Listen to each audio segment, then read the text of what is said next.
So Nintendo's made a ton of games for the Switch, but today we're going to be talking about the ones that I keep finding myself returning back to most. What's going on, everyone? Welcome back to CC Media, where it's all about Nintendo. Two quick things before we get started. First off, I kept this list specifically for first-party games, so all the games on this list are made by Nintendo themselves. Secondly, I have a quick survey that I'd love for you guys to fill out. It's in the description below. Basically, I'm just trying to figure out what types of videos you guys like most here at the channel, so I can start narrowing down and prioritizing and making the content that you guys love most. So, thank you for that. Please fill that out whenever you're done watching this video, or you can pause and go fill it out right now, whatever you want. Or just not at all. If you don't care, it's fine too. But that'll help me a lot. So thank you guys in advance, and now let's move on with the list. So the first game, and keep in mind this is in no particular order, the first game is, I'm just getting it out of the way, the big one, The Legend of Zelda Breath of the Wild. I mean, this released with the Switch, so it makes sense that this would be one of the most played games because it was one of the only big single-player Switch games for a long time. Not only that though, but even to this day, I still find myself coming back to Breath of the Wild to play more. In fact, I actually made a new account on my Switch just a couple weeks ago and started playing the game from start to finish all over again. And this time I'm going to try to max out all the hearts instead of the stamina wheels, just to see what I like more. Granted, it's going to take a long time, but I did that just because I wanted to relive the experience again because it's such an amazing game. I mean, if you've played it or if you've heard anything about it, I'm sure you already know how amazing it is and everything that's so great about it, so I won't go on about that in this video, but yeah, Breath of the Wild, it's just kind of like the pure definitive standard of what a single-player video game experience should feel like. It should feel immersive and impactful and epic, and that's exactly how Breath of the Wild feels. I love The Legend of Zelda Breath of the Wild. Let's move on. The next game on this list is, The next game on this list is, it's sort of like a sibling or like a cousin to Breath of the Wild. That's how I think about it. Bear with me, I'll explain in a second, but the game is Super Mario Odyssey. The reason I said that is because they're both kind of the big, definitive, like 3D, sort of open world-esque games for arguably Nintendo's two biggest franchises. So that's why I'm saying Mario Odyssey next on this list. This is another game that I keep returning back to for more. And like I said about Breath of the Wild being the perfect definitive single-player experience, you could also kind of say that about Mario Odyssey. But less in the sense of, I think, kind of immersion and epicness, and more in the sense of just fun and discovering new things. Actually, that's not true, because Breath of the Wild is all about discovering new things. Both of these games have a lot of discovery, let's just say that. The world design is really clever in Mario Odyssey also, and it's really creative. The only thing I would have liked to see different in terms of the world design was have more of the big kingdoms, like the Desert Kingdom, the Seaside Kingdom, have more of those that are super big and expansive, and just kind of take out all the small kingdoms that the game still treats as kingdoms, but really aren't kingdoms. Like, as cool as, I'm forgetting what it's called. I'm gonna get so mad at myself. I'm looking this up. Ruined Kingdom? Was it called the Ruined Kingdom? For some reason that doesn't sound right.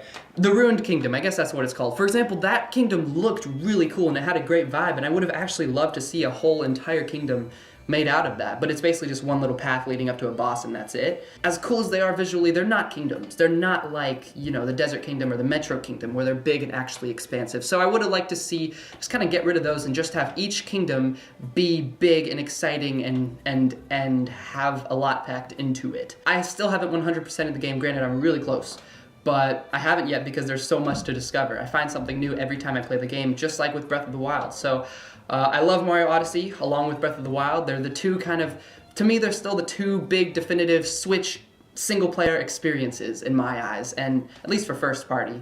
And so they're both great. Let's move on. Next up is Super Smash Bros. Ultimate. This game is the most recent game on the list, by far, actually, but I mean, it's Smash Bros. What do you expect? This is a game that you're always gonna start playing when your friends come over. It's just so much fun. And of course, Smash Bros. Ultimate is like the definitive Smash Bros. With all the characters and stages. I mean, it is the ultimate form of Super Smash Bros. It is amazing. I don't even know what else to say. It's great, it's fun, it's Smash Bros. Let's move on, it's great. Mario Kart 8 Deluxe is next on this list. It might seem like I'm sticking to just kind of the main first-party games for this list, and that's sort of true because those are the games I keep returning back to, but all the games on this list are games that have really great replay value. And Mario Kart 8 Deluxe is another great example of this, just because of how many tracks there are, and the battle mode is awesome. I'm so glad they have a real battle mode. The game's been out forever too. Like I said with Smash Bros, it's just such a great game to play with friends whenever they come over, and with the Switch, it's not actually too bad also, playing with the Switch, you know, like putting the kickstand out and then playing with the Joy-Cons sideways. It's not too bad playing it like that. Smash Bros is the same way. I've done that a couple times and it actually works pretty well. You'd think it'd be a little tight and tough, and it is, but it's great. It's Mario Kart, and honestly, I don't think they need to make a Mario Kart 9 for a really long time because Mario Kart 8 Deluxe it's kind of perfect the way it is. I still think they are going to make a Mario... Well, no, because they're doing the iPhone game, which I forgot about. Anyways, moving on. Next up is 1-2 Switch.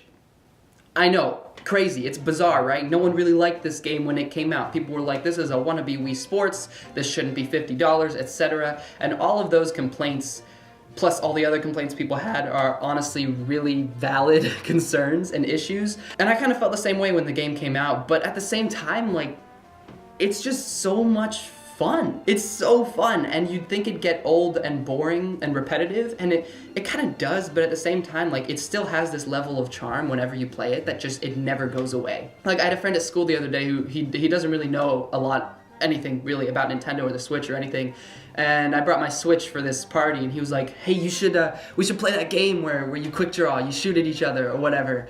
And like, I was like, oh, 1-2 Switch, and I don't really know where I'm going with this story, but basically that had a big impact on me that he remembered that. Because he was referencing a time, you know, like a year ago when I also brought my Switch to a party and we played a ton of games, you know, we played Mario Kart, we played a ton of stuff. But the fact that that was the one he remembered made me realize, like, you know, 1-2 Switch, for as small of a game as it is for such a big price, like, it is an experience that's pretty unforgettable. You know, it's a unique, fun experience, and for that reason, I return to it fairly often to play with people because it's just so much fun. It's such a great way to show off the Switch's power and also just do something unique and interesting that isn't just using a controller and looking at the screen, you know? It's active and it's fun, and that's part of what was so great about the Wii, and I think with the Wii, and especially the Wii U, that whole active, family, fun kind of vibe got old, which is kind of partially why the Wii U failed, because Nintendo was still kind of holding on to that mindset of like family fun, being active, swinging the remotes around, whatever. So I think having this on the Switch, which is a more gaming dedicated console, makes it stand out a little bit more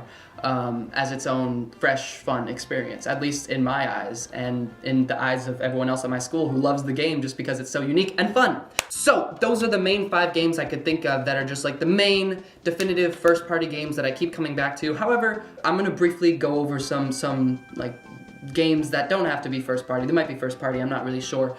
Here's some honorable mentions, because there are a ton of other games that I play on my Switch that I come back to. Stardew Valley is a great one. This is obviously a third party game. Nintendo didn't make this game, but it's so good. I have spent a whopping 65 hours on Stardew Valley. I guess that's a decent, that's enough to like know the game is good. It's a good game. Oh, Splatoon 2, I kind of forgot about Splatoon 2, and I think I just did because I haven't played it in a little while, but there was a phase for a while where that was a pretty consistent game where I would consistently come back to it every once in a while. Oh, Mario and Rabbids Kingdom Battle. I return to this game every once in a while because I love like the I just love the general design of it, and it's so creative and fun, and the character interactions, and it's like they're so unique, and it's such a quirky experience, but it's really great. That's a great game too. I'm just gonna go ahead and end this video because I could just like talk about every Switch game I own. Let me know in the comments below what Nintendo Switch games you return to on a regular basis. I'm very curious because there's a pretty big difference between games that are simply good and fun and enjoyable in the moment and games that you return to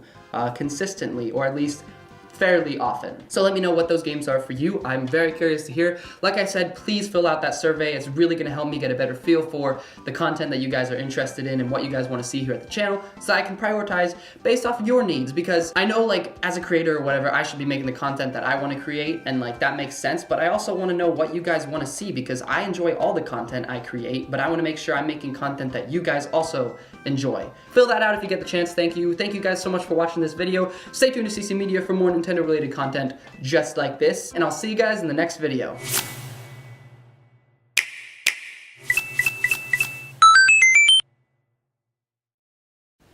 Oh, hey! Wow, you stayed! You stayed till after the outro. That's so cool, man. The video's over, man. Thank you. This joke is failing. I'm gonna leave. Bye.